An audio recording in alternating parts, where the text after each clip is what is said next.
Beda sekali antara membangun dengan kemajuan. Ini adalah sebuah kalimat yang seakan membentak saya. Ini adalah percakapan dalam bahasa Inggris dengan mitra saya, si bule tua melalui Skype sore kemarin. Saya pun ingin memastikan maksudnya apa dari kalimat tersebut. Maksud kamu apa? Bisa dijelaskan? Begini, Indonesia saat ini terlihat banyak membangun infrastruktur. Iya, benar itu membangun. Namun jangan kamu bilang bahwa membangun itu memajukan Indonesia. Ah, gila kamu. Tujuan membangun infrastruktur kan untuk kemajuan ekonomi. Demikian saya berargumen. Oh, belum tentu begitu. Kamu harus melihat bagaimana dalam tanda petik cara Indonesia membangun dan dengan siapa dalam tanda petik membangunnya. Demikian dia mencoba menjelaskan arah bicaranya. Saya mau menjelaskan sedikit pengandaian. Jika dalam rumah tangga katakan kamu memiliki penghasilan 10 juta satu bulan, lalu kamu mau membangun kamar tambahan dan ingin membeli satu mobil lagi untuk kebutuhan keluarga. Kamu menggunakan pinjaman bank. Intinya kamu pakai duit orang lain. Apa yang kamu lakukan dengan pendapatan tetap tadi? Kamu ternyata hanya bisa membayar cicilannya saja. Pokoknya tidak bisa. Kamu berharap kamar tadi kamu sewakan, dikoskan, dan mobil tadi diusahakan ke GrabCar, online transportation. Bagus bukan rencana tersebut? Tapi bisnis bukan ilmu pasti di ruang hampa. Apa yang terjadi kalau tidak ada penyewa kamar tersebut sebagai kos-kosan? Apa yang terjadi kalau setoran transport online tidak mencapai target? Pasti dari penghasilan yang 10 juta tadi dibayarkan hanya bunganya saja. Pokoknya tidak akan sanggup terbayarkan. Kita terus menggantung harapan bahwa kosan akan terisi dan transportasi online akan meningkat hasilnya. Anda benar membangun tapi belum tentu membuat maju perekonomian rumah tangga. Paham?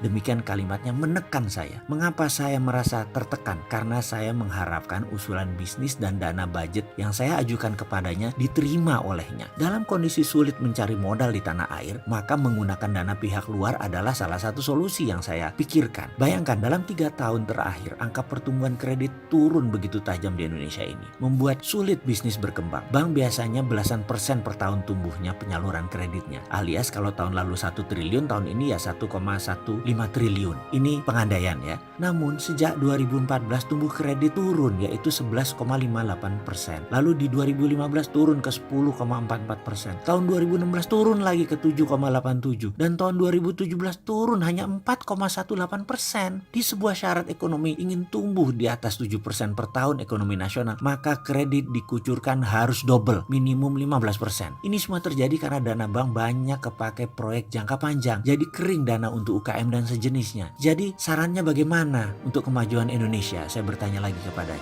Dia jawab, kalau usulan kamu tentang TINA, there is no alternative, tidak dijarankan. Sarankan ekonomi Indonesia untuk memakai TIARA, there is a real alternative. Ada yang ingin tahu apa itu TIARA? Akan dijelaskan pada video selanjutnya.